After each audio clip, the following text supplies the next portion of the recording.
I hid in a closet during a school lockdown and heard what really happened.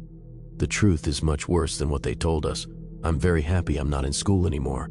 I graduated a few years ago, but more and more every day I hear about incidents at school.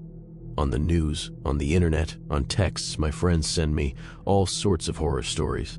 But the stories online are the ones I'm always finding myself glancing through. I've seen stories online of people relating how their school went into lockdown, and the story ends up being about some hobo who had been living under the school, or some crazy person from down the street who finally snapped one day. I don't know if they're true, but all I know is our school went into lockdown once, and I don't know if even the people at my school know the whole story as to what happened. I don't even know if I understand it myself.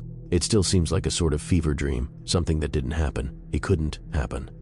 It was the middle of third period, math. I had just finished a big test. I found out later I had made a bunch of mistakes and ended up getting a D, but that's not really important to the story. I used the hall pass to go use the bathroom. Unfortunately, the school bathrooms were all located at the stairwells, and of course, the bathrooms on the first floor, where I was, were closed for repairs. I had to go up to the second floor, but before I got there, the bell rang. The bell never rang during class before, but as it did, an announcement came over the PA. Students and faculty, we are entering lockdown. This is not a drill. Please, all students and faculty follow all school procedures. I froze. I could hear sirens approaching. I came out of the stairwell, but already the doors in the hallway were closing, and I could hear them locking. I was alone and out in the open. I could go into the bathroom now, but the doors had no locks on them since my freshman year, after some juniors trapped a freshman in the bathroom and duct taped him inside a stall. They removed the ability to lock them at all. If there was somebody wandering the school, I'd have no chance if I went into there. I ran down the hall. I could see classrooms turning out their lights and covering the windows. I couldn't turn to them for help. All the instructions said to not answer the door. I had to find someplace safe nearby before something happened. I turned a corner, and I saw my chance. The janitor's closet was open. Lunch was up next period, so he was probably out setting up tables when the announcement was made. He wasn't in there, and it could easily be locked from the inside, so I jumped in and shut off the light.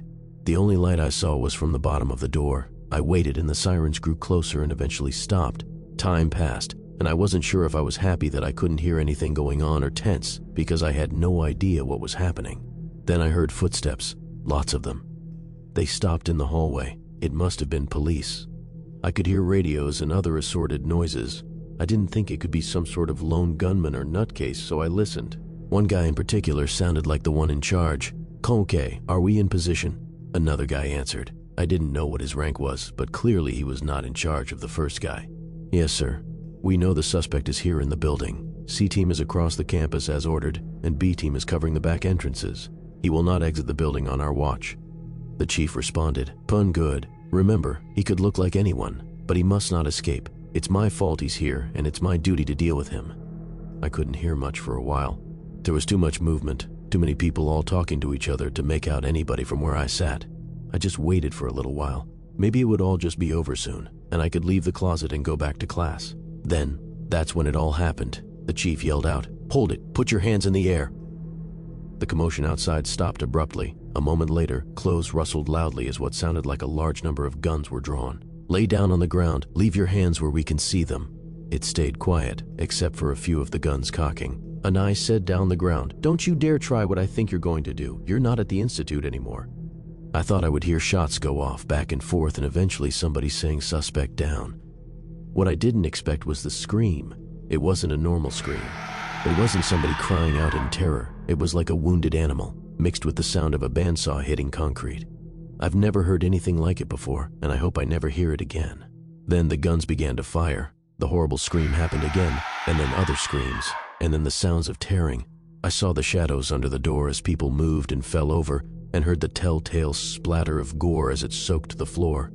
There was another gunshot, and I nearly yelled out myself when a bullet punched through part of the doorway. It wasn't very big, but I put my eye up against it, and I could see a group of people being attacked by somebody. But something wasn't right about him. He looked too long in places, like he'd been stretched in a taffy machine.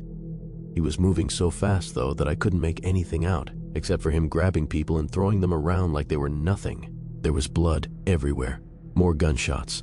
The scream happened again and again. I pulled away from the bullet hole and sat back in the closet. Then the scream began to fade. I heard a thud and then more footsteps. The chief spoke again, but he was breathing heavily like he had been badly wounded. Team A, he's down. I repeat, he's down. We need a cleanup immediately. I didn't move. I wanted to look again, but as curious as I was, I didn't really want to see, but I heard a lot of commotion for a long time, and then nothing. I don't know how long it was after that, but then the PA announced the lockdown had ended. I came out of the closet. I tried not to look, but for all the sounds I had heard, there was not as much sign of a fight as I thought there would be. Even the blood I had seen in that brief time through the bullet hole had all been removed. I went back to my class and just told everyone I had hid in a stall in the bathroom. People were impressed with my guts for doing it. But if nobody else had heard that scream, I certainly didn't want to bring it up. As you might expect, we all went home early that day. Police and EMT were everywhere, but as far as I could see, nobody was being taken away by either. My parents came and were so happy that I was all right. They had been following everything on the news and came as soon as they could. At home that night, I ate dinner and waited to see what happened on the news. The live coverage had ended a long time ago, but when the news came back on at 10, I wanted to see everything. As it started, I saw classes had been canceled for the rest of the week, but then things started to get weird. The news talked about a student who they refused to name, how he had come to school armed but had been taken into custody after a short firefight. Stranger still, in the footage of the hallway where the scuffle had taken place, the door of the closest, which had been my refuge, was totally unscathed. Not so much as a scratch on it, let alone bullet holes. It appeared to have been replaced outright, well before any investigation could have been completed. I saw pictures of the student, being led away in cuffs. He didn't have a mark on him. He wasn't even wounded as he was pushed into a police car and driven away. All I saw was him fighting and yelling. Even in my glimpses through that bullet hole, I knew that wasn't the same one I saw. The clothes were completely different. The one I had seen had been wearing a black t-shirt and jeans. The one getting into the police car was wearing a white shirt and shorts. The news said no one had been hurt despite the gunfire. But I knew people had been wounded, even killed. I'd heard them screaming in agony as something vicious had attacked them. And then there was what that chief guy had said, talking about something being his fault. The institution. That Tahin Keen could look like anyone. I don't know what happened that day for certain. I didn't see enough. I didn't hear enough to get the full story. But this is what I can tell you. I know there was no shooter at our school. I know that someone was arrested that day. Someone who I didn't know, who I never heard about ever again. That's right, a dud shooter, who never made another day's worth of news, just disappeared. When was the last time that ever happened? I know that chief guy and his squads were not cops. I don't know who they were, but I know cops don't clean up a crime scene like that, and no human being has ever screamed like that. Ever. But whatever it was that I heard attacking those people, all I know is it came into that hallway where I was. I was alone, and if it hadn't been for that janitor's closet, I wouldn't have been safe. It could have looked like anyone. Something tells me that squad wouldn't have helped me either. It could have looked like anyone. What was it? How long had it been in our school? Had I ever been alone with it and never knew what it was? Who were those people who had come for it? Where had it come from? And good God, is it really dead?